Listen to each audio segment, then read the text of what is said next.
Bonsoir tout le monde. On va parler ce soir d'une question qui est la question de s'interroger si notre vie a un sens, lequel, d'où venons-nous, où allons-nous. Alors ce sont des questions qu'on se pose de temps en temps à l'occasion d'un problème grave, de séparation, d'un deuil, à des moments de la vie où on est bousculé dans nos certitudes. Alors à ce moment-là, on se pose ces questions et on se dit vraiment qu'est-ce que j'ai fait de ma vie, etc. Des bonnes questions. Et puis la vie reprend son cours en général et l'ordinaire reprend le pas sur l'essentiel et on se dit on réglera ça un autre jour. Et ça reste quand même un sujet, quand on parle avec des gens et tous les professionnels, de tous ceux qui vont consulter, des gens parce qu'ils sentent qu'ils ont des difficultés personnelles, il ne se passe pas une seule de ces consultations sans que les professionnels disent que la question de qu'est-ce que j'ai fait de ma vie est une question dont personne ne peut se débarrasser aussi vite, même si la vie le fait oublier de temps en temps. Donc, on va rencontrer ce soir trois personnes passionnantes sur ce sujet. Comme c'est un sujet passionnant, il fallait bien sûr des personnes passionnantes. C'est-à-dire qu'ils ont passé leur vie, tout leur temps, à travailler cette question, à s'interroger sur cette question. Et ils n'ont pas cédé à la tentation de nous tous, qui est de sacrifier l'important à l'ordinaire. Donc c'est intéressant d'être avec des gens qui sont d'avis différents, bien sûr, sur ce sujet-là, et dont c'est le sujet de vie. Pas simplement dans leur livre, mais le sujet de vie. Alors, pour aller vite, je vais vous dire de qui il s'agit. Alexis Génie, je l'ai mis dans l'ordre alphabétique. Alexis Génie, prix Goncourt il y a 3 ans, pour ceux qui l'ont lu, pour l'art français de la guerre. Il a écrit un premier roman qui a reçu le prix Goncourt du premier coup. On ne peut pas aller plus vite que lui. Et son livre s'appelle « Son visage et le tien », qui vient de sortir maintenant et qui traite de ce sujet-là. Alexandre Lacroix, universitaire, philosophe, c'est le patron de la rédaction de l'excellente revue de philosophie qui s'appelle Philosophie Magazine, qui connaît en France, après beaucoup d'insuccès, parce que beaucoup de gens ont essayé de faire des revues philosophiques en France, ça n'avait jamais marché, jusqu'à celle-ci qui tire maintenant 45 000 exemplaires. Il va vous le dire, mais je crois qu'il va être traduit en d'autres langues, tellement le succès en France est important et regardé à l'étranger avec envie. Donc, c'est lui qui m'a donné le titre de cette rencontre, puisqu'il vient de signer un livre qui s'appelle « Comment vivre lorsqu'on ne croit à rien ». Et ensuite, Tariq Oubrou, qui est un grand intellectuel musulman, scientifique. Au départ, c'était un étudiant, un professeur de biologie, et il est devenu imam. Il est actuellement imam de Bordeaux, il a été imam à Pau, je crois, si j'ai bonne mémoire. Il a écrit de nombreux ouvrages, et donc lui, c'est un religieux musulman, et qui s'adresse à des populations, des fidèles, tous les vendredis, et en dehors de ces jours-là. Donc ce sont 3 personnes qui vont aborder avec vous ce sujet, et dont j'espère que, si quelqu'un le veut là-haut, on sera un peu plus au clair avec cette idée-là. Voilà, on va les chercher. Merci.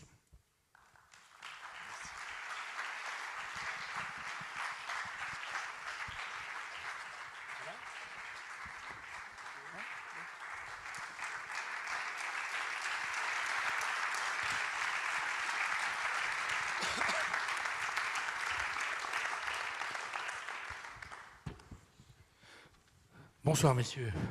Merci. Bonsoir. Merci d'être tous les 3 venus à notre rencontre à Pau. Toujours dans l'ordre alphabétique, Alexis Génie, professeur. Hein. Vous êtes professeur plutôt scientifique. De biologie. De biologie. Donc, vous avez fait des études de... J'ai fait des études de biologie générale, on va dire. Et puis après, voilà, j'ai passé les concours d'enseignement. Et j'ai été professeur jusqu'à l'année dernière. Et maintenant, eh bien, je passe mon temps à écrire. À écrire. Diverses choses. Et parce que le Goncourt vous a permis de vous libérer de... Non, non, oh non, c'est pas une obligation, pas du tout. une libération du tout. c'est une occasion, c'est-à-dire que le Goncourt m'a fait faire une carrière très rapide en quelques mois, finalement, m'a donné l'occasion de réaliser toute une série de projets que j'aurais réalisé autrement, mais j'aurais mis très longtemps tout en travaillant en plein temps. Et là, en travaillant tous les jours, je peux aller assez vite. Accéder à ce que vous vouliez faire. Tout à fait, ce que je voulais vraiment faire depuis que je suis enfant, je crois. Donc vous êtes un homme heureux, plutôt heureux en ce moment. Je suis l'homme qui fait ce dont il a rêvé. La chance. Alexandre Lacroix, bonsoir. Bonsoir. Alors, on l'a dit, vous êtes directeur de la rédaction de Philosophie Magazine, et vous avez osé, parce que je pense qu'il fallait oser écrire ce livre, qui peut sembler provocateur dans un premier temps, parce que croire en rien, a priori, on se dit, mais est-ce que c'est possible seulement? Et vous pensez que c'est le sens de votre recherche, c'est de dire que, à votre avis, des gens ont vécu comme ça, il est intéressant de savoir ce qu'ils ont fait, et c'est une considération qu'il faut prendre, qu'il faut prendre au sérieux. Ah oui, en fait, j'essaye dans ce livre de déployer, de faire redécouvrir les arguments, la philosophie de ceux qui étaient les sceptiques dans l'Antiquité, qui étaient des gens, une école en fait, qui a couru sur plusieurs siècles, avec des personnages et des philosophes relativement peu connus.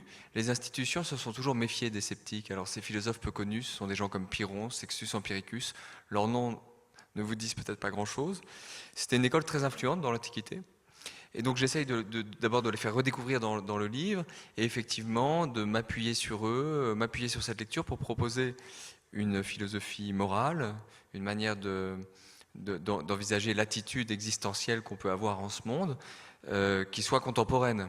Il ne s'agit pas seulement de faire de l'antiquité philosophique, il s'agit, à partir de ces textes anciens, de donner une certaine solidité à une position ouverte, une position d'incertitude.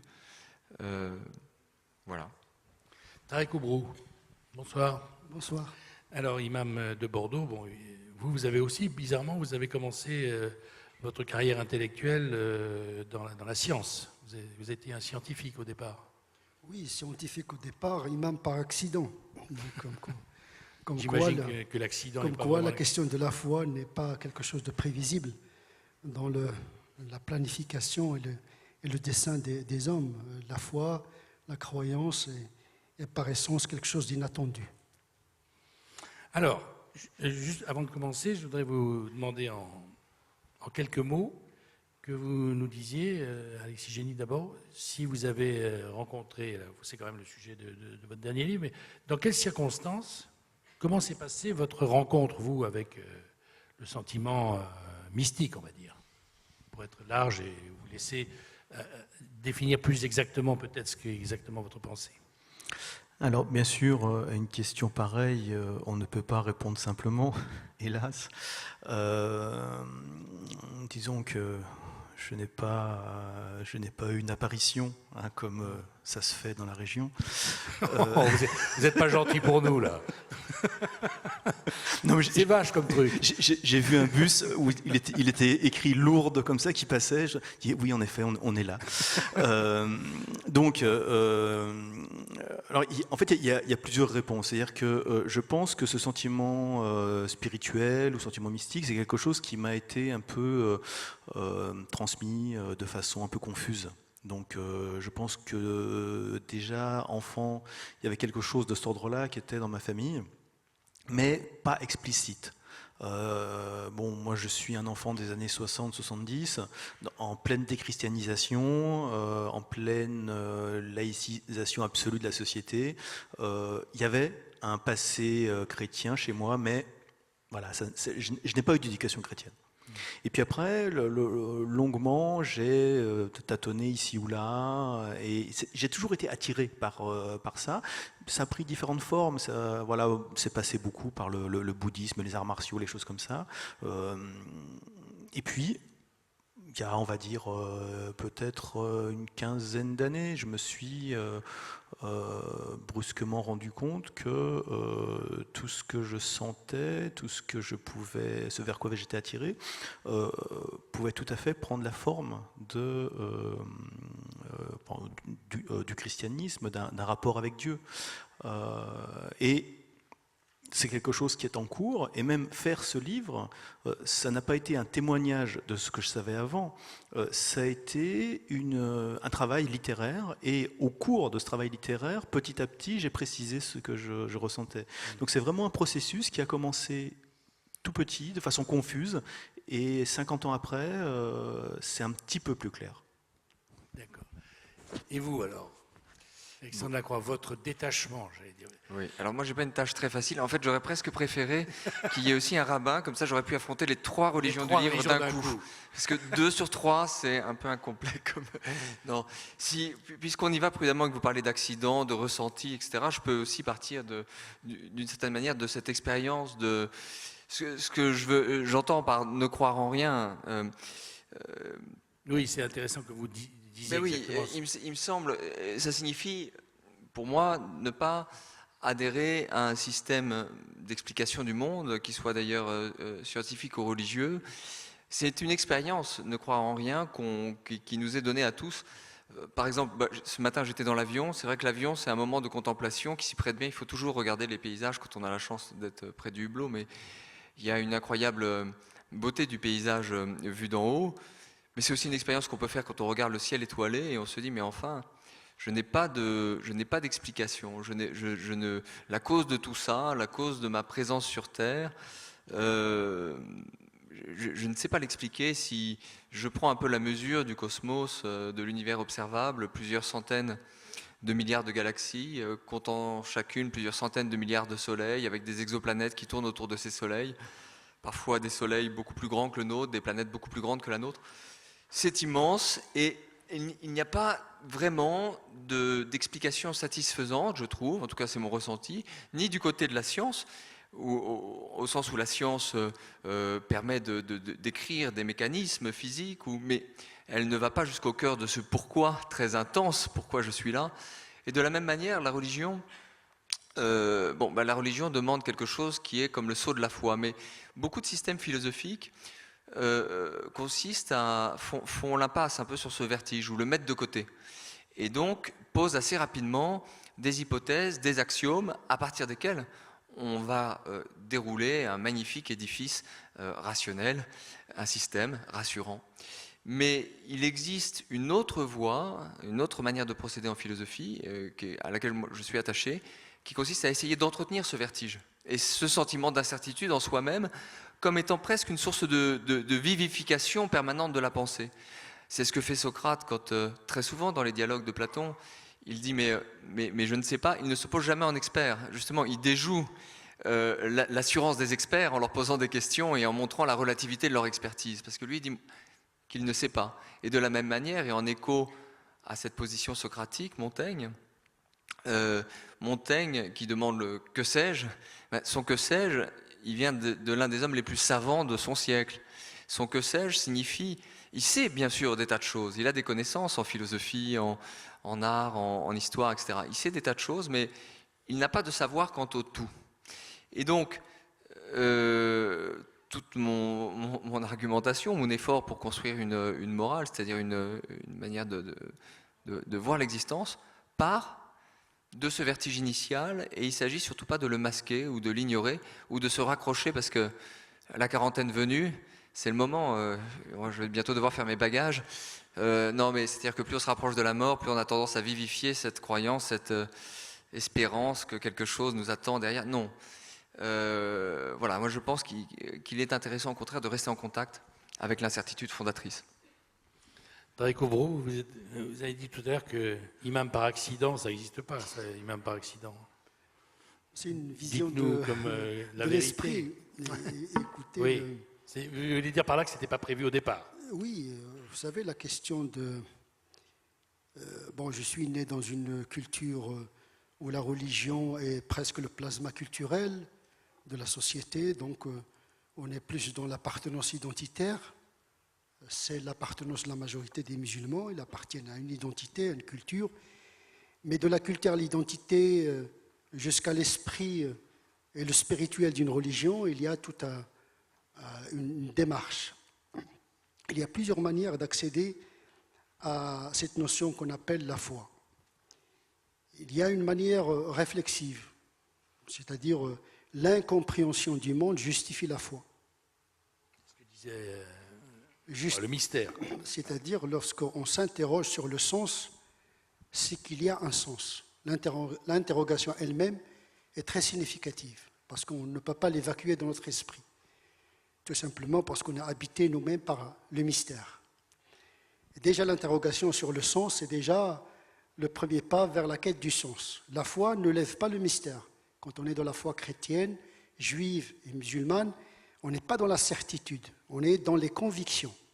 La certitude, c'est de toucher, de poser sa main sur la vérité. Or, personne n'a posé sa main sur l'auteur du monde, qui est Dieu. Nous n'avons que des traces de révélation, un dogme généralement ambivalent qui ne lève pas le suspense sur le mystère. Parfois, le fanatisme se définit par le fait que lorsqu'on est dans la foi, on est dans la certitude et que la démarche de la quête s'arrête. Or, la foi, la vraie foi, il ouvre des perspectives à la raison. C'est-à-dire que la raison, elle fonctionne jusqu'à un moment donné où elle s'ouvre sur la foi, laquelle foi est une raison sans frontières. Alors, qu'est-ce que vous avez... J'aimerais savoir ce que vous avez pensé de ce qu'il dit, parce que vous êtes d'accord au début Bon, sur le mystère... Oui.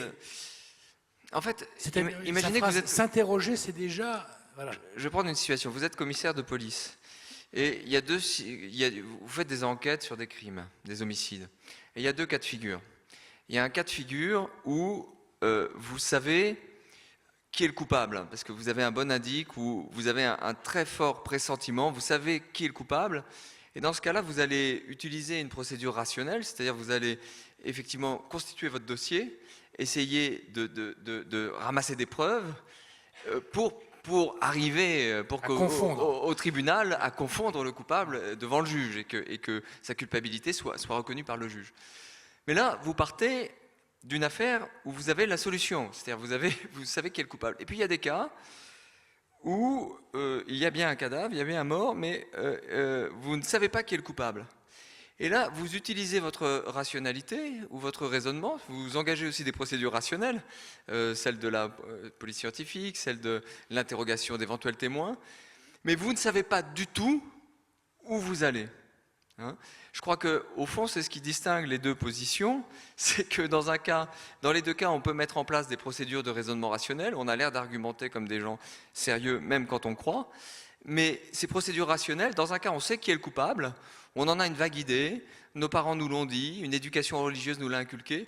Dans l'autre, on ne sait pas quel il est.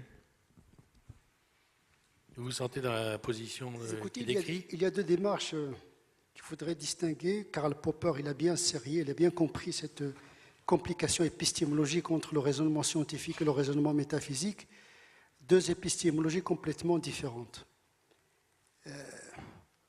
La science...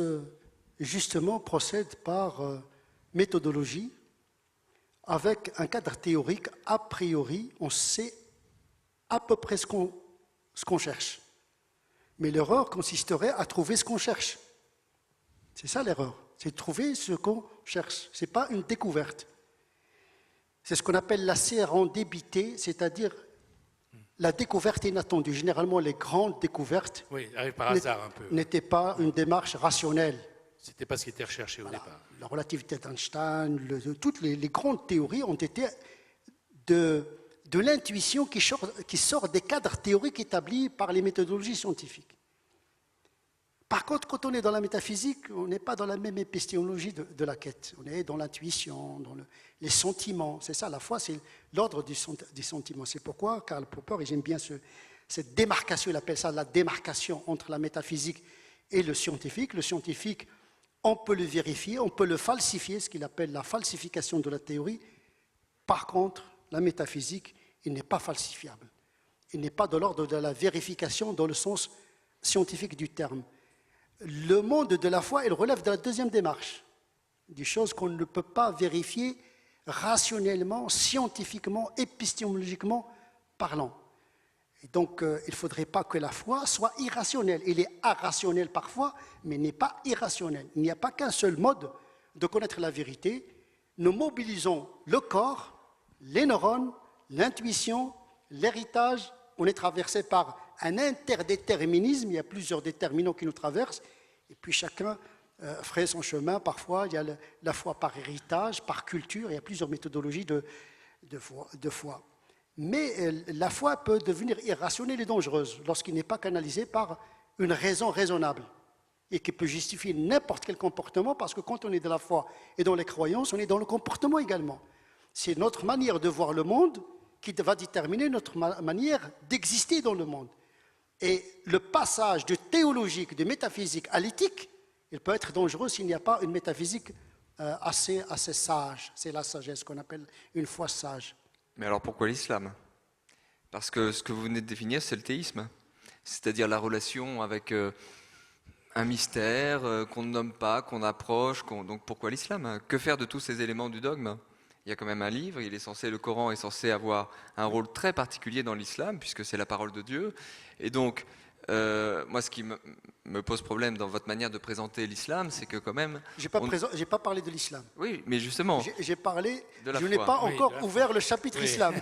C'est autre Non, mais chose. la foi. Non, mais La foi en général, comment elle fonctionne? J'entends bien. Et c'est applicable pour le christianisme, le judaïsme, bien sûr. tous les systèmes de croyances, y compris Oui, mais ma les question- croyances athées. ma question est, quelle est la place du livre?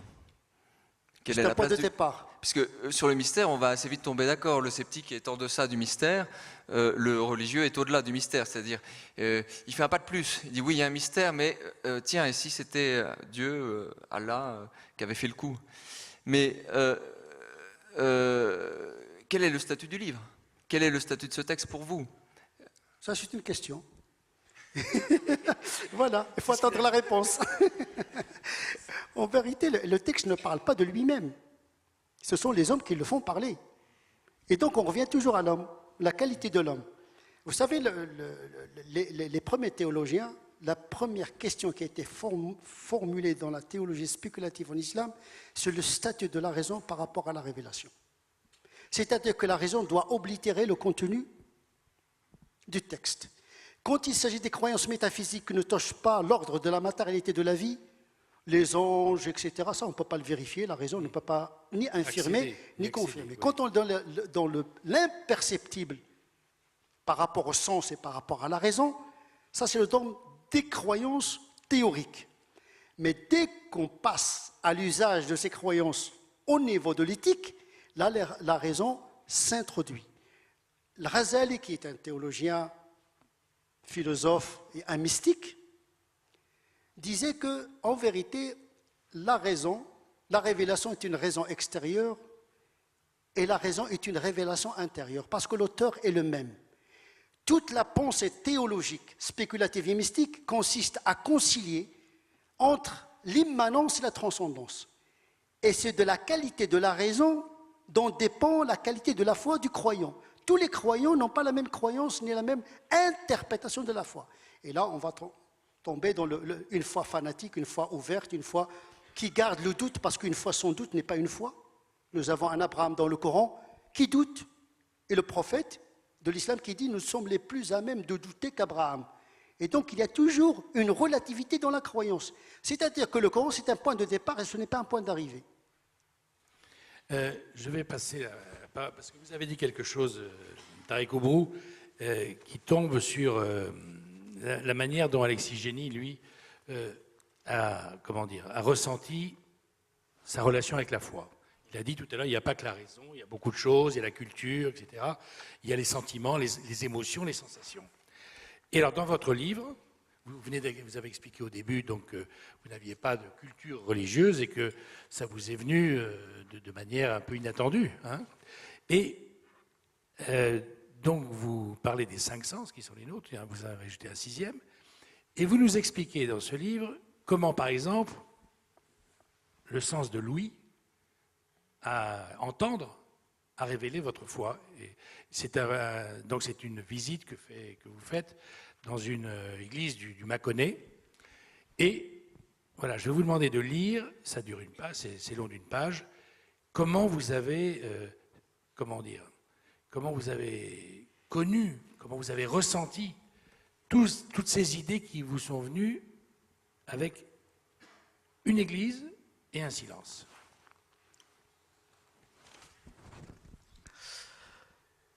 Alors, il y a un petit quelque chose qu'il faut rajouter, c'est une bicyclette. C'est-à-dire que Vous étiez à vélo. voilà, c'est une époque où je faisais du vélo, voilà, et plus la côte était raide et plus le soleil était fort, plus j'étais content. Dans cet état d'éblouissement et d'assourdissement voulu où je m'étais mis, ruisselant de sueur, j'eus l'idée qu'elle pouvait contenir, cette masse de pierre immobile, une grotte pleine d'ombre et de silence. J'entrai. L'ombre fraîche me fit frissonner et tout s'arrêta. Mon corps, à qui je cherchais noise, dans ce brusque silence, se ralentit et se tut. Le silence était parfait. En ces 12 piliers, on pouvait avoir confiance, et en cette voûte et en cette lumière douce qui n'éblouissait plus, filtrée par de fines ouvertures, enfin accueillantes. Je m'assis sur un des bancs polis qui luisait dans l'ombre fraîche, et m'asseoir, ne plus penser à me tenir debout, ne plus entendre l'écho de mes pas sur les dalles, se fut plongé d'un coup dans un grand silence, silence d'église redoublé du silence de mon corps, mais silence vivant, qui ne faisait pas disparaître la présence. J'y restais longtemps assis. J'en concevais un bonheur tellement grand qu'il n'avait pas de limite, un bonheur immense, vraiment. J'étais là, et mon esprit flottait autour de mon corps calmé, et le monde soutenu de 12 énormes piliers vibrait à mon unisson.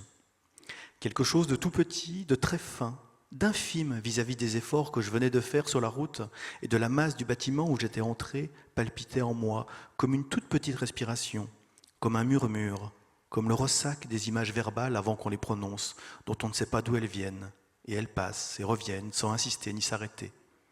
Ceci à quoi je ne laissais d'habitude jamais place, je l'écoutais. Cela pouvait durer, je pouvais rester là tout le temps qu'il faudrait. Le monde avait une présence tranquille et m'accueillait enfin. Voilà. Merci. Bravo. Allez-y. Si je peux dire un petit quelque chose, c'est vrai que bien entendu. à propos de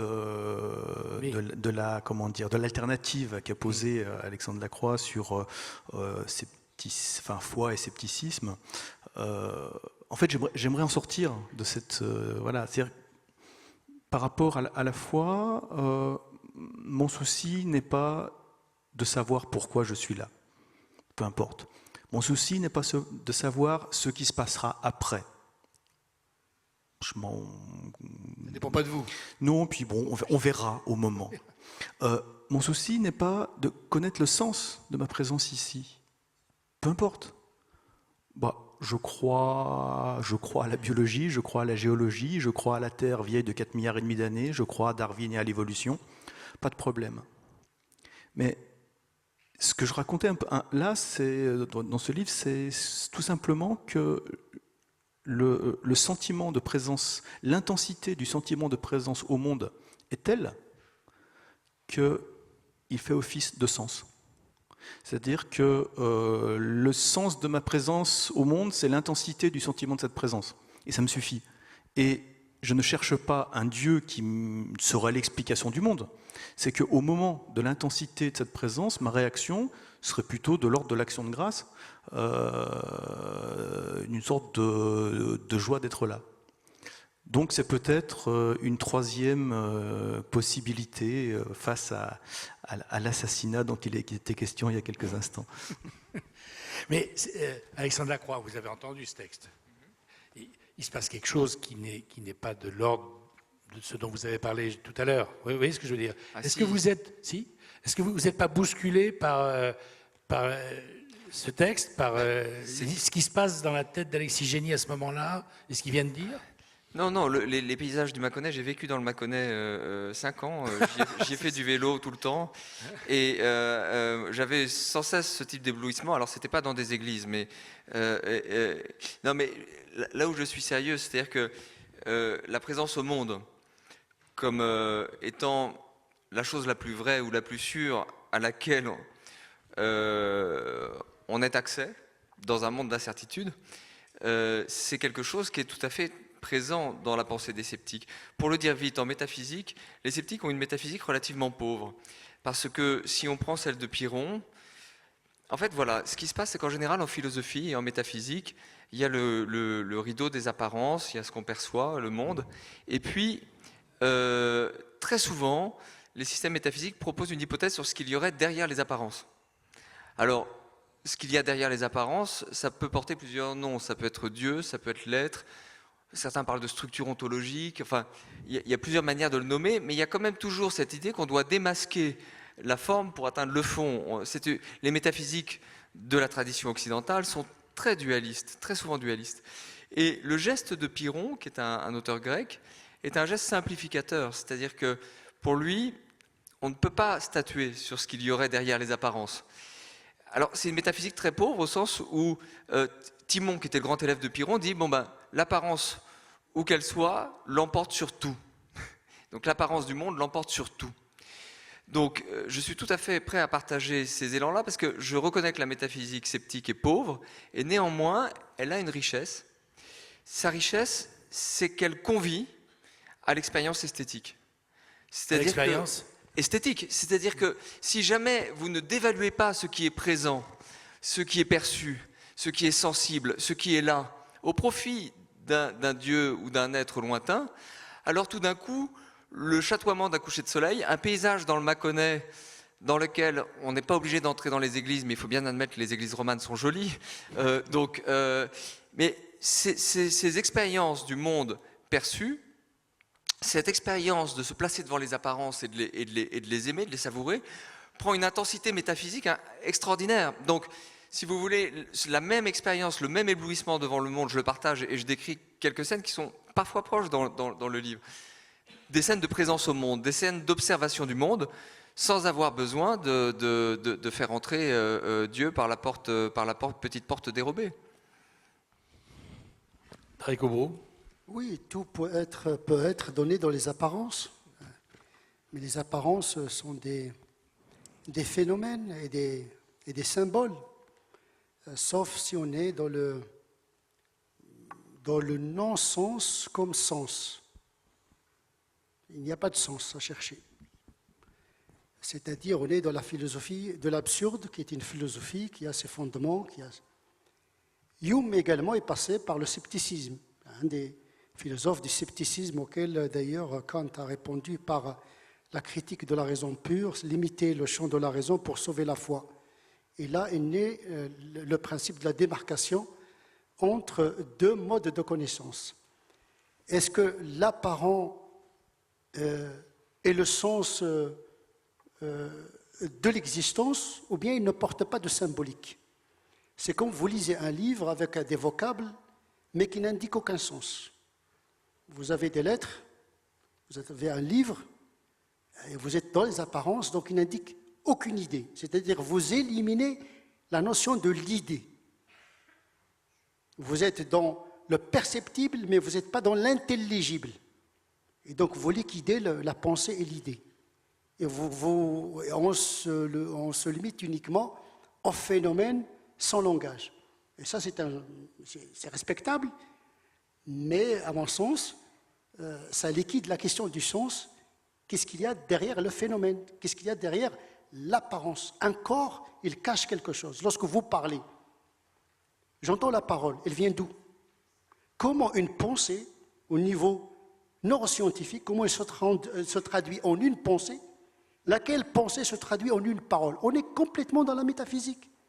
Aujourd'hui, la mécanique quantique, qui est la description des phénomènes, aujourd'hui, elle verse dans l'ésotérisme. On est dans la métaphysique complètement. La science aujourd'hui, la biologie moléculaire, la mécanique quantique, eh bien, elle entraîne l'esprit scientifique dans des questions métaphysiques difficiles à éluder. Donc, on ne peut pas évacuer la métaphysique, c'est très difficile.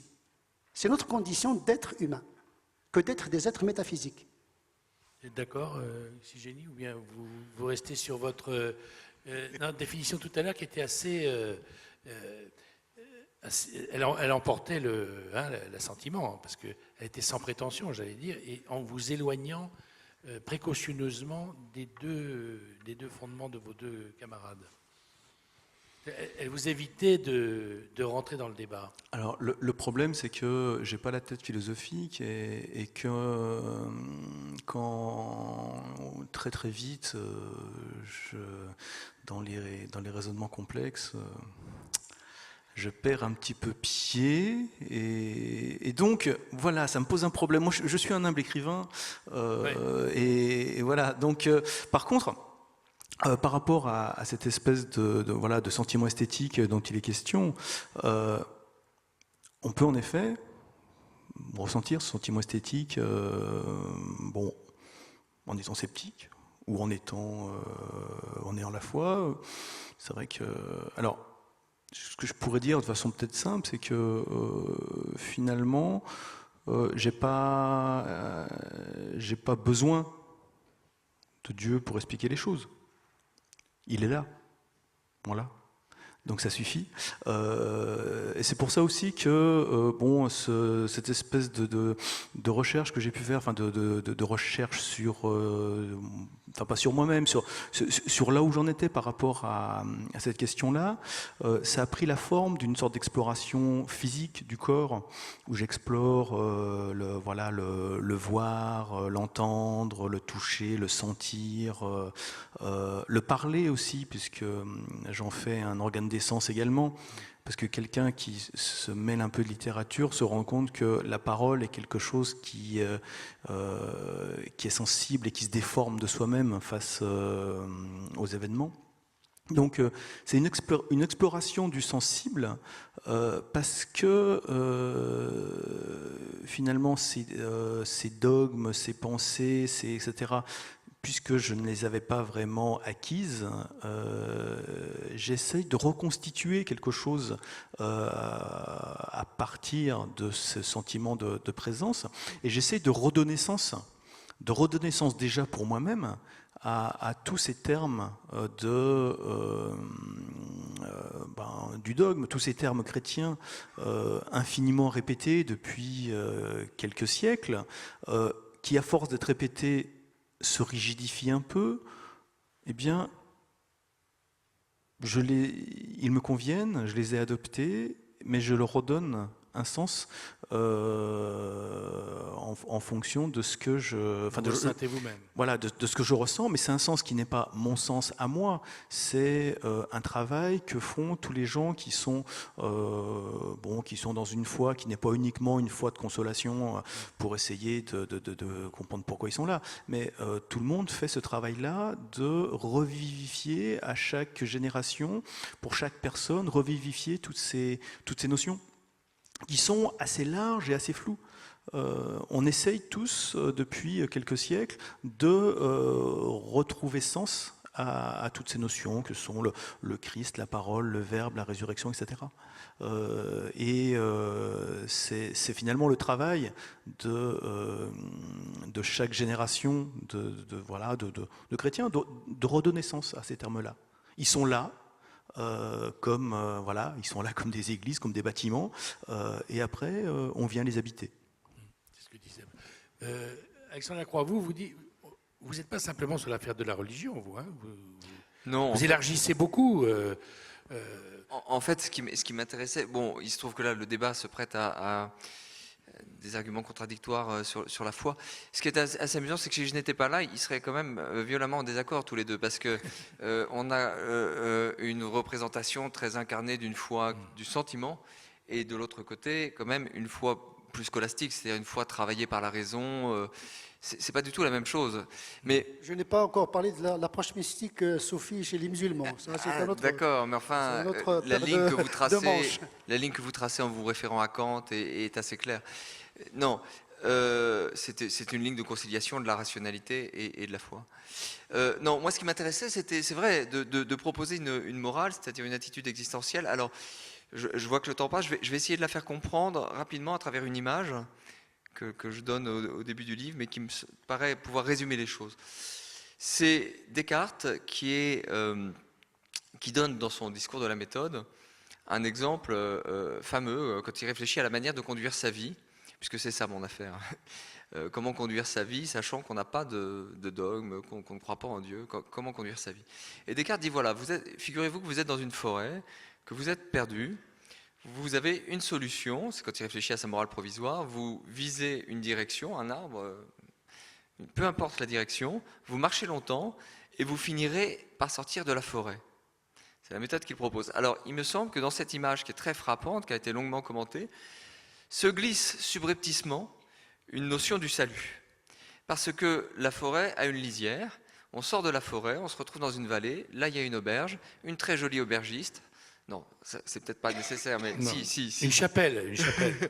Enfin, le paradis, quoi. Mais, en fait, alors que la vie n'est pas comme ça. La vie est un milieu plein et entier qui a une limite, c'est-à-dire c'est un temps imparti, mais on ne peut pas dire qu'il y ait une lisière et qu'on sait qu'on va atteindre quelque chose, un refuge derrière. Donc, il faudrait corriger l'image de Descartes si on veut se représenter notre existence. Il faut imaginer une planète qui serait parfaitement sphérique, entièrement recouverte de forêts. Et si vous appliquez le conseil de Descartes, donc c'est un milieu plein et entier, vous marchez en ligne droite, eh bien, vous allez mourir d'épuisement. Ou alors, avec un peu de chance, vous allez revenir à votre point de départ. Donc, la seule attitude cohérente dans un milieu plein et entier comme l'est notre vie est d'établir le bivouac quelque part, dans cette forêt, un peu au hasard, mais de préférence un lieu en hauteur ou un lieu un peu protégé, et puis de rayonner en étoile, c'est-à-dire d'explorer des chemins contradictoires. Et c'est ça qui... évidemment, c'est une image. Ce que je veux dire par là, c'est que à cette morale que propose Descartes, qui est une morale du but qu'on se donne et vers lequel il faudrait tendre absolument, je propose de substituer une morale qui est une exploration des possibles que propose l'existence. Donc voilà, alors après ça se déploie, ça s'argumente, je propose quatre conseils de vie, mais l'idée fondamentale c'est celle-là. Ne pas perdre sa vie à poursuivre un but inutile et explorer l'existence dans sa diversité, et c'est vrai, en donnant une belle place à l'expérience esthétique du monde et au contact avec le monde sous la forme de ses apparences, mais l'apparence ce n'est pas seulement le visible. L'apparence c'est tout ce qui vient à apparaître, c'est tout ce qui est là. C'est difficile, Alexandre Lacroix, de vivre sans horizon. C'est très difficile. La situation que vous dites est une situation intenable, me semble-t-il. Non ? C'est la nôtre. Parce que votre bivouac... Ah oui. C'est vrai qu'elle n'est pas facile. Mais rechercher l'horizon, ça a un sens, c'est ça que je vous dis. Ça a un sens et c'est dangereux. Si je me réfère à... C'est une expérience aussi que j'ai faite de voir beaucoup de jeunes gens de mon âge, d'amis, etc., juste au sortir des études, se mettre en chemin comme des pantins mécaniques vers une idée fixe. Alors, chez l'un, ça va prendre la forme de la conversion. Alors, on n'a pas toujours aussi la chance d'avoir des croyants non dogmatiques. Hein. Donc, j'ai une amie, elle n'est pas là, je peux y aller, qui est devenue une chrétienne, traditionnaliste, oui, avec les messes en latin, donc elle fait le bénédicité en latin chez elle, d'autres qui s'engagent politiquement, d'autres qui créent une entreprise et tout d'un coup ils ne parlent plus que de ça et ce but qu'ils ont donné, en fait, pour pallier à l'angoisse, pour avoir effectivement une visée, se met à les dévorer entièrement et à les rendre absents à l'épaisseur de l'existence, à son charme, à ces paysages du Mâconnais dont on parlait tout à l'heure, c'est-à-dire à tout ce qui se déploie d'épais et de beau et tout ce qu'il y a à vivre. Donc je ne crois pas que c'est certes un peu plus angoissant de se dire finalement je ne sais pas, je suis dans l'incertitude, c'est peut-être un peu plus angoissant, mais est-ce qu'il n'est pas terrible de se mettre des ornières, les ornières de la foi ou les ornières de la conviction et de marcher comme ça en ligne droite? Eh bien, la question. Non, la question c'est ça. Vous mettez des ornières, vous avez bien compris ce qu'il a dit. Oui, il y a une confusion entre deux ordres. Moi, je parle bien sûr non, mais parlons ici. Parlons simple. Mais écoutez, la question n'est pas simple. Tel qu'il l'a posé. Non, mais la question de l'existence est très compliquée. Mais notre sujet est complexe par essence. Oui, bien sûr. Donc, permettez-moi d'user un peu de... Oui. C'est un vieux truc chez les religieux, la sophistication du discours théologique. mais pour vous. Mais non. Pour vous désarçonner. Mais vous-même, vous empruntez la même méthodologie. Non, je parle simplement. Non, je crois vraiment, je parle simplement. Vous croyez? Ah oui. Écoutez, il y a l'ordre de la foi, qui est la représentation du monde. Il y a le fait d'exister dans le monde et comment exister. Mais je pense qu'il y a une C'est sécularisation ce qu'il entre dit, les c'est deux ordres. comment mener sa vie. Bon, il faut je pas- crois que c'est le sujet de beaucoup de gens. Là où les religions posent un problème, ce n'est pas au niveau des croyances. C'est des conséquences qu'ils tirent des croyances. C'est-à-dire le rapport à autrui, le rapport à soi-même. Au lieu d'avoir une foi qui ouvre sur le monde, ils ont une foi qui ferme, qui isole du monde. Tout dépend comment on perçoit ces systèmes dogmatiques. Le dogme, c'est un point de départ qui ouvre, il est ambivalent par essence. C'est pour cette raison qu'il y a la théologie spéculative qui donne une densité, une complexité à la fois intelligente, mais également une approche mystique, également une théologie mystique. Il n'y a pas que la raison spéculative, il y a aussi la connaissance par la saveur, par l'intuition et par le sensible. Là où il y a un vrai problème, c'est le comportement éthique. Il y a des religions qui mettent l'éthique dans le théologique. C'est-à-dire, le dogme touche également le monde de la morale. La tradition à laquelle j'appartiens, cette question a été abordée par les théologiens. Je m'excuse d'aborder ce côté-là parce que les religions pensent également et que la foi ne doit pas justifier n'importe quelle pensée et n'importe quel comportement. La foi doit être un lieu d'intelligence et d'interprétation. C'est un lieu, c'est une matière de réflexion. Ce ne sont pas des dogmes qui ferment la raison, mais qui ouvrent. La foi, par essence, c'est quelque chose qui n'a pas une forme définitive. Et donc, quand le dogme touche la morale, là, on est dans un vrai problème de confusion entre l'ordre de l'éthique et l'ordre de la métaphysique et de théologique. La question qui a été abordée par les théologiens et les éthiciens musulmans depuis la genèse, depuis le début de l'islam, c'est que le Coran lui-même, il dit le convenable, c'est ce que vous considérez convenable par le biais de l'fitra. L'fitra, c'est la raison universelle, ce n'est pas la raison ni de Descartes, ni de Kant, ni rien du tout. C'est le bon sens et la sagesse. C'est-à-dire on peut accéder à l'universel à partir de cette raison qui nous a été donnée.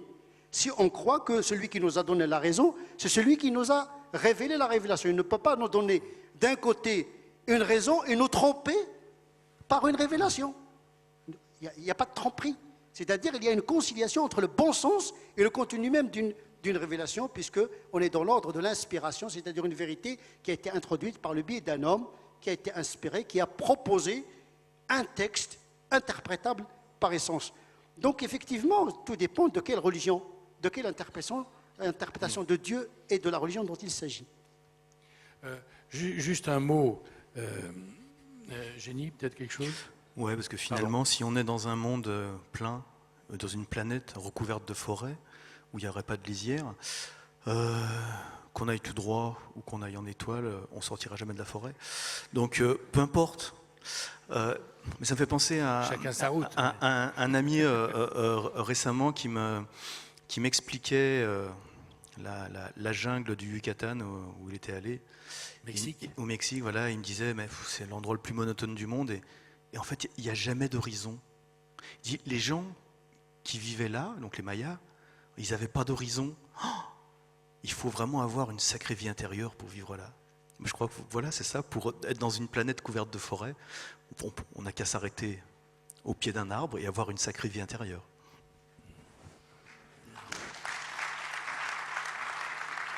Un mot sur qu'on peut pas ignorer quand même quand on parle de religion, c'est la violence. C'est utilisé par beaucoup comme facteur de violence, puisque par définition, celui qui est la vérité révélée a le sentiment d'avoir raison et que les autres ont tort. C'est quand même un des fondements de ceux qui ont des croyances. Et la croyance implique, puisqu'on a le sentiment d'avoir raison et dans le vrai, que l'autre n'est pas dans le vrai. Et ça a été facteur de violence depuis des siècles et des siècles et des siècles. Il se trouve, on profite de votre présence, Imam Tarak Oubrou. En ce moment, on voit que des gens utilisent la religion pour des fins qui ne sont peut-être pas la conversion de tout le monde. Qu'est-ce que vous dites en ce moment à des gens, des croyants musulmans, qui vous interrogent sur ces points qui se passe en ce moment et qui doit être pour vous un moment assez compliqué à passer. Que leur expliquez-vous? Que leur dites-vous le vendredi lorsque les gens viennent et que vous vous adressez à eux et qui se posent toutes les questions que tout le monde connaît parce que ce sont des questions qui sont à la radio, à la télé, dans les journaux et qui concernent peut-être encore plus précisément les croyants de la religion musulmane. Et ce qui se passe aujourd'hui sur la scène mondiale, les images qui nous parviennent d'un monde qui sombre dans une barbarie d'un autre âge, justement, c'est lorsque la foi devient aveugle, lorsqu'il n'y a pas de théologie spéculative, il n'y a pas de l'intelligence introduite dans l'interprétation du texte, lorsque le texte devient prétexte. Le problème de la violence, il est en l'homme. Il trouvera toujours une raison pour exprimer sa violence. Il n'y a pas le marxisme, il y aura l'islamisme, il y aura les croisades, etc. C'est de la qualité de l'homme dont il s'agit. Vous savez, la religion ne transforme pas radicalement l'être humain, mais négocie sa nature. Donc, dans les enseignements de la Bible, comme dans le Coran, vous pouvez trouver des passages de violence. Mais ce sont des textes qui se sont exprimés dans une histoire. À un moment donné. À un moment donné. Et cette violence, comme disait Max Weber, il y a la violence légitime, celle de l'État pour défendre les frontières, l'intégrité physique, etc. C'est-à-dire que dans le message, en vérité, de la révélation, il y a le bon sens. Lorsque vous êtes agressé, vous vous défendez. Lorsque la guerre devient offensive, pour conquérir les territoires, pour faire convertir les gens à votre vérité, là, on n'est plus dans la foi qui ouvre, puisque le texte lui-même, il n'y a pas un texte aussi clair en matière de tolérance, en matière de la foi, que le Coran. Celui qui veut croire, qu'il croit. Celui qui ne veut pas croire, qu'il ne croit pas. Est-ce à toi de contraindre les gens afin de devenir des croyants, dit le Coran au prophète? Même le prophète n'avait pas cette emprise sur les cœurs, parce que la conversion, c'est un acte intérieur. Donc, la violence dans le Coran, ce n'est pas pour imposer la foi, mais pour défendre la foi tout simplement qui a été agressée. Bon, il faut revenir au contexte historique de la révélation. Sinon, on va absolutiser ce qui est relatif dans un texte et relativiser ce qui est absolu et mélanger le principiel avec les circonstanciels dans un discours d'une révélation qui a pris en considération le contexte historique où il a fait éruption tout simplement. Il faut introduire l'intelligence également dans la foi, sinon c'est de la barbarie, de la folie, c'est ce qu'on est en train d'assister en direct du Moyen-Orient malheureusement. Alors,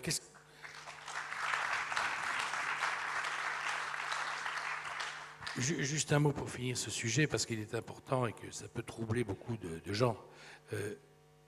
C'est vrai qu'en ce moment, en 2014, une seule religion est utilisée pour ça. Oui, donc une question... Ils ont le malheur d'avoir le pétrole sous les pieds, tout simplement. Voilà. On ne va pas faire la géopolitique et l'instrumentalisation de la religion pour l'accès au pouvoir et la conquête des territoires et des ressources énergétiques. Ça, c'est la géopolitique élémentaire qui mobilise ce qui reste dans ces cultures, c'est-à-dire la foi et la religion, qui est malheureusement instrumentalisée par le pouvoir et par les multinationales et par le capitalisme sauvage, tout simplement. Et on embrigade et on enrôle des gens qui ont des fissures et des brisures internes et qui sont manipulés, endoctrinés, justement pour servir une cause qui n'a rien à voir avec l'islam en tant que religion spiritualité. Là, vous parlez de ceux qui s'engagent, mais de ceux qui organisent. Ils savent ce qu'ils font. Ils savent ce qu'ils font. Ils savent ce qu'ils font. Ils veulent quoi? Ils veulent le pouvoir et la conquête des territoires et la richesse. Vous savez, on est dans les instincts basiques. Vous savez, vous voulez comprendre le monde, étudiez les instincts animaux et vous avez la clé. Nous sommes des animaux. C'est le biologiste qui parle. Maintenant, la rationalité vient pour donner un vernissage théologique, idéologique, philosophique à des instincts qui sont de l'ordre de l'éthologie, le comportement animal, le pouvoir, la domination, la nourriture et le sexe. Ce sont des choses qui expliquent en grande partie ce qui se passe dans notre monde. Maintenant, la religion elle devient un vernis sur une substance qui n'a rien à voir avec la spiritualité. Et c'est malheureux de voir une religion qui a produit pendant 8 siècles de la philosophie, de la trigonométrie, de la médecine, de la voir aujourd'hui dans la main des gens qui ont la technologie dans une main et la barbarie dans l'autre. Aujourd'hui, ce qui nous menace, c'est la technique et l'émotionnel et l'irrationnel qui n'est pas retenu par une raison sage. C'est la caractéristique de la postmodernité. La technique dans une main, le rationnel, l'émotionnel dans une autre, et le recul de la raison. Aujourd'hui, il n'y a plus de bon sens. Même la métaphysique, il est en recul. Il y a la technique et la technologie aujourd'hui qui dictent ces valeurs. La rentabilité et la technologie. C'est très juste ce que vous dites. Et néanmoins, dans la tradition musulmane, il y a une question assez précise qui est pas claire. C'est la question de la séparation ou non du religieux et du politique.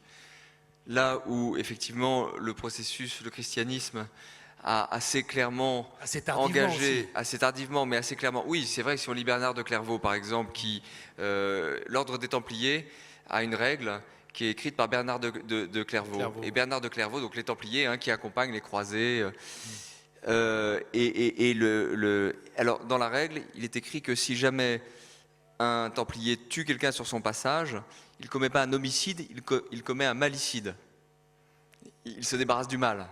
Donc, avec ce genre de blanc-seing donné aux croisés, aux Templiers, vous voyez, on peut aller. Donc, effectivement, il y a une histoire du christianisme, mais le christianisme a quand même une position qui permet une séparation nette de l'ordre politique et de l'ordre religieux. Il me semble qu'il n'y a rien, pas d'éléments aussi clairs dans la tradition musulmane qui permettent cette séparation et que donc il y a un assemblage, une confusion du politique et du religieux jusqu'à aujourd'hui, même chez les musulmans modérés, qui ne sont pas tous d'accord sur la place, la référence à la charia dans les constitutions ou non. C'est une question pas claire. Vous savez, on a des partis chrétiennes aujourd'hui en Occident. En Occident. Oui, mais justement. Oui, en Occident. Merkel, c'est démocrate chrétienne. Oui. Ah ouais, mais les croyants sont engagés dans ce processus politique. Moi, quand vous lisez le Coran, vous allez pas trouver cette confusion. Le prophète était un prophète, n'était pas un chef d'État. L'islam est né avec la sécularisation. Le calife, c'était pas un pape. Il avait deux fonctions essentielles, le calife, qu'on veut ressusciter aujourd'hui. Vraiment, c'est un anachronisme. Le califat, c'est un système politique inventé par l'histoire musulmane. Mais l'histoire de l'islam n'est pas son code. L'histoire n'est pas un code. Et donc, le calife, il avait deux fonctions essentielles. Il ne se mêlait pas de la théologie, ni de l'éthique, ni du droit. Et il assurait la sécurité des frontières, l'ordre public et asseoir son pouvoir. Il y avait une démocratie sociétale, même le droit était sociétal. Il ne s'immisçait pas dans les affaires religieuses. On n'a pas d'institution religieuse. En islam, il n'y a pas d'institution religieuse qui aurait le monopole de dire, justement... Il n'y a pas de hiérarchie. Non, c'est plus que ça. On n'a pas d'institution qui impose l'infaillibilité de la lecture du texte. Donc, il ne peut pas y avoir une canonisation d'un pouvoir politique comme il n'y a pas de canonisation d'un pouvoir religieux. Donc, déjà, au niveau, un théologien, c'est déjà... Oui, mais c'est précisément ça la source du problème, en fait. C'est-à-dire que quand il y a le Vatican d'un côté et les rois de l'autre, il y a une dialectique qui se met en place entre... et qui permet la définition de frontières. Il y a une dialectique, une opposition, et il y a une géopolitique qui se met en place entre le politique et le religieux. Comment ça se passe dans l'islam? Il me semble que c'est moins clair. Non, l'islam est une religion très, très sécularisée, même théologiquement parlant. Il y a déjà le Dieu de l'islam, il est resté dans le ciel, il n'est pas venu dans le monde. Déjà, il n'est pas venu dans le monde. Il est resté dans son royaume. Déjà théologiquement parlant, un Dieu c'est l'homme qui doit se charger de gérer. Il aura le système politique qu'il mérite, parce que ça relève de la technicité de l'organisation d'une communauté. Sauf qu'à un moment donné, la religion s'est confondue avec la logique de l'empire, parce que l'islam est né historiquement avec la notion de l'État. Mais l'histoire n'est pas de la théologie. C'est le travail que doivent effectivement faire les musulmans. Je suis en train de faire une thèse sur la sécularisation de l'islam, donc je travaille sur ça. Donc il y a des penseurs musulmans qui pensent la sécularisation parce qu'il y a des éléments endogènes, scripturaires, qui permettent ce qu'on appelle le furuq, c'est-à-dire la séparation des ordres, qui est une pensée juridique musulmane du Moyen-Âge.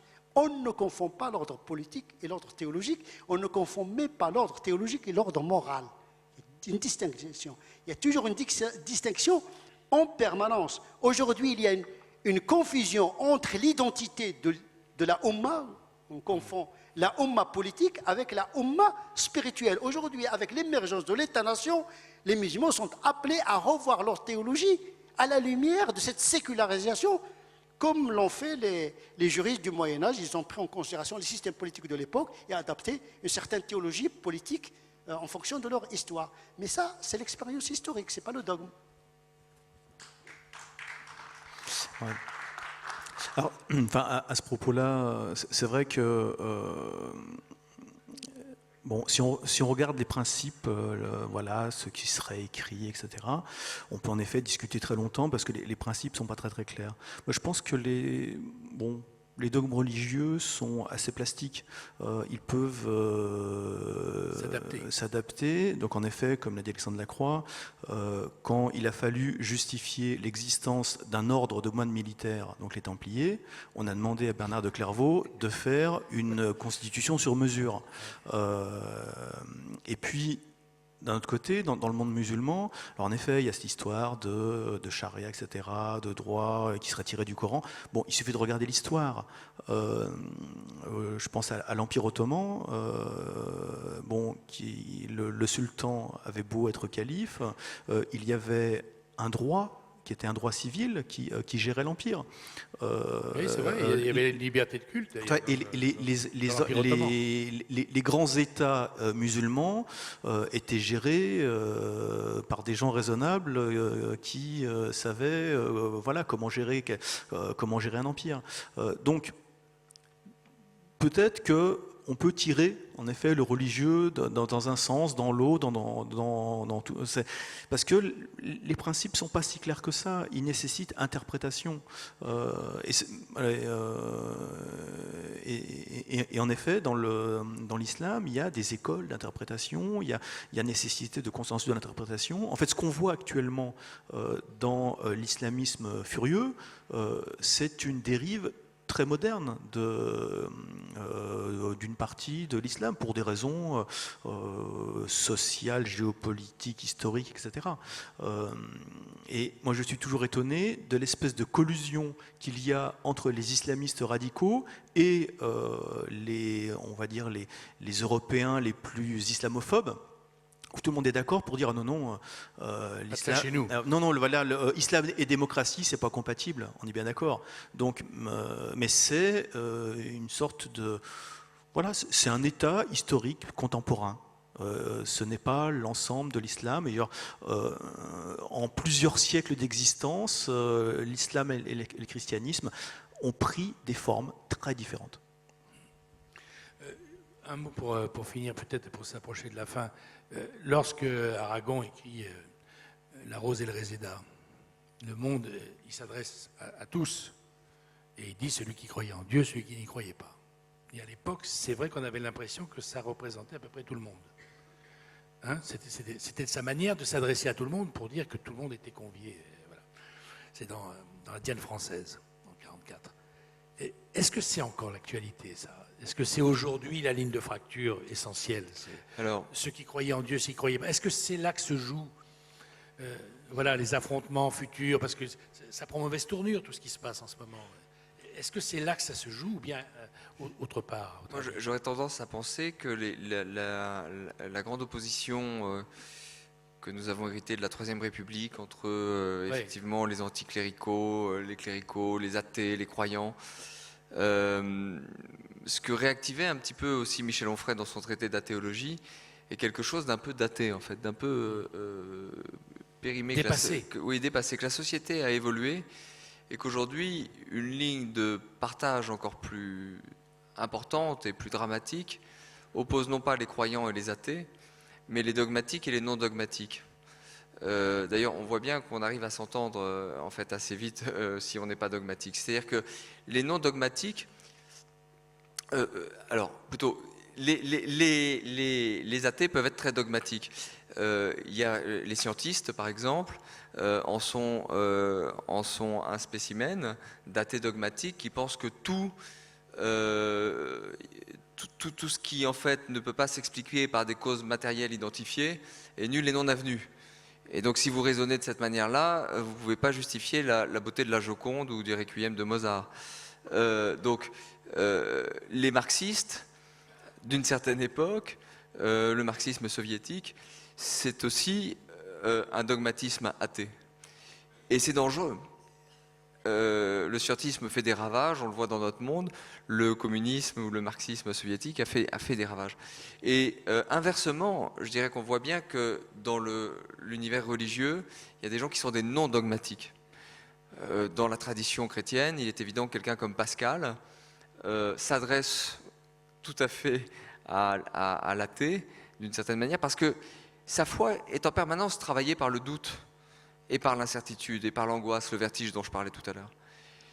Et donc, j'aurais tendance à penser qu'il faudrait déplacer la ligne de fracture et essayer de se méfier des dogmatiques, davantage que de jeter, de vouloir polariser la société française comme ça, de manière un peu bête, entre des athées et des religieux. Voilà.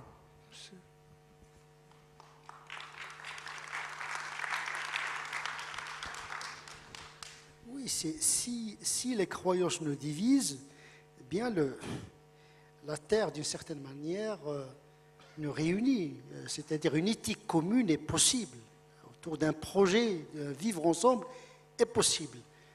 Je pense que les croyances relèvent des singularités convictionnelles, alors que l'éthique est le champ de la quête de l'universel. Parce qu'il s'agit d'organiser notre espèce humaine au-delà des clôtures ethniques, théologiques, et philosophique également. C'est-à-dire, ce qui va nous sauver, c'est une éthique commune. Ce que Habermas appelle l'agir communicationnel, c'est-à-dire la discussion collective, quelles que soient nos croyances, pour aboutir à un socle commun. La citoyenneté, à cet égard, et la République, il peut être le champ, justement, de cette rencontre autour d'une société commune et un projet commun. Et donc, une laïcité bien pensée, bien pratiquée. Non dogmatique, comme il dit.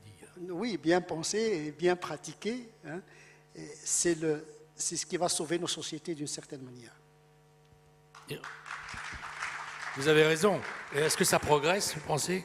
Voilà, on a l'impression qu'on traverse malheureusement, il y a une crispation qui risque de trahir les valeurs de la République.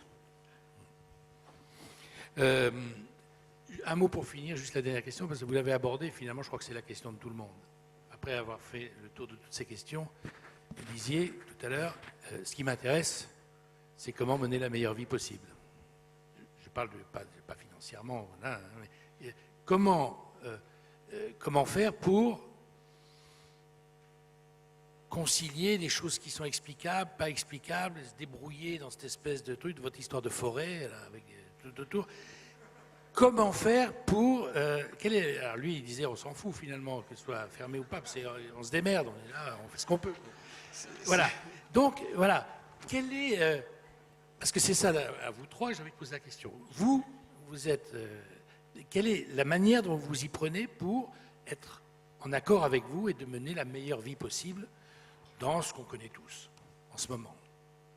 Quelles sont les lignes qui sont les vôtres? Il y a une question importante, c'est celle du temps. J'ai combien de temps pour répondre à une question pareille? Quelques minutes? Non, mais vous voyez, qu'on comprenne quel est votre chemin. Alors, parce que c'est vraiment le cœur de l'argumentation que je propose, mais en fait, c'est...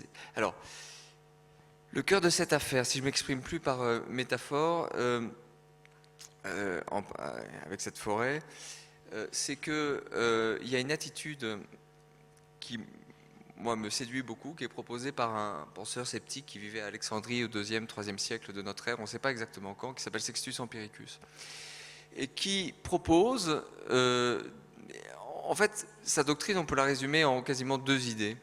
Il dit que quand on aborde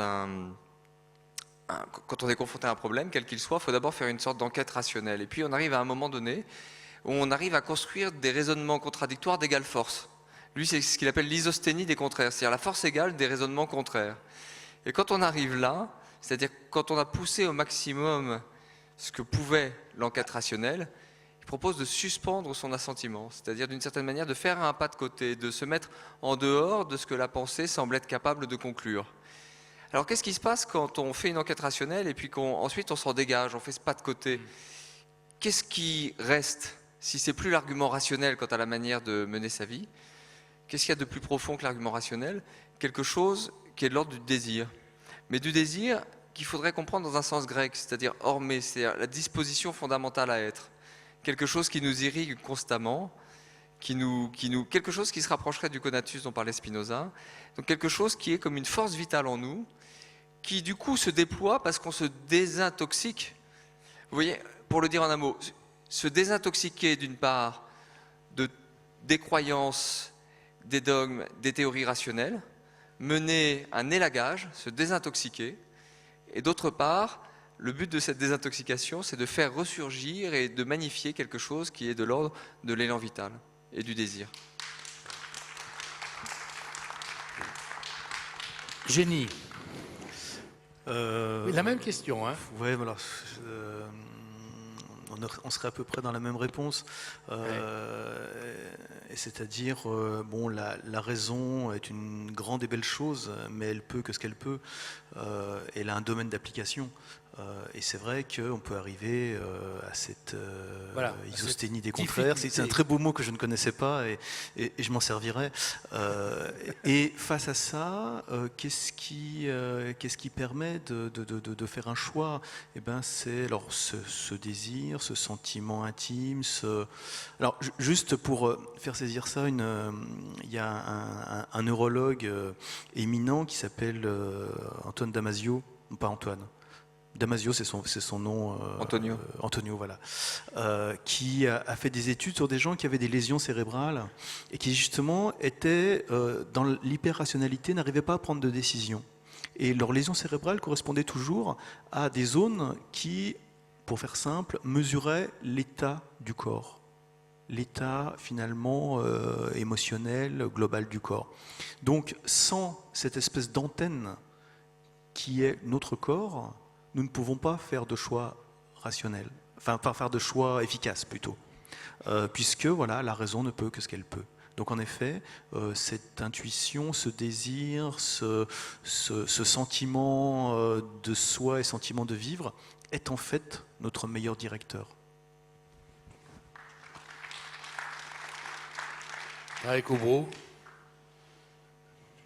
Franchement, je n'ai pas de recette miracle.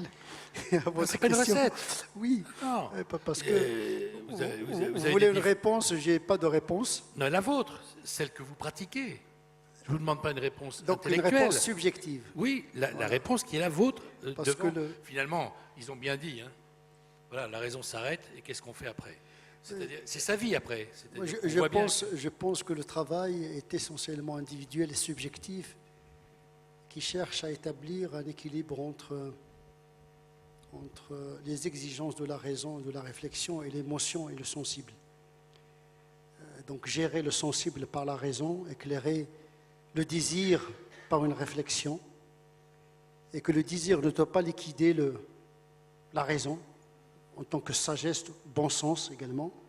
Toute chose n'est pas désirable, on ne désire pas n'importe quoi, n'importe comment. Et la notion de l'éthique s'introduit dans ce processus-là, une éthique d'équilibre qui crée une certaine réconciliation de l'être humain avec lui-même, parce que la violence, elle commence d'abord au niveau de pensées fausses qui procurent la souffrance mentale et qui se traduit dans des comportements qui nuisent à l'individu lui-même et à son entourage, l'environnement. Et donc, on est dans un régime de changement intérieur, ce que l'islam qualifie de djihad majeur, le combat intérieur.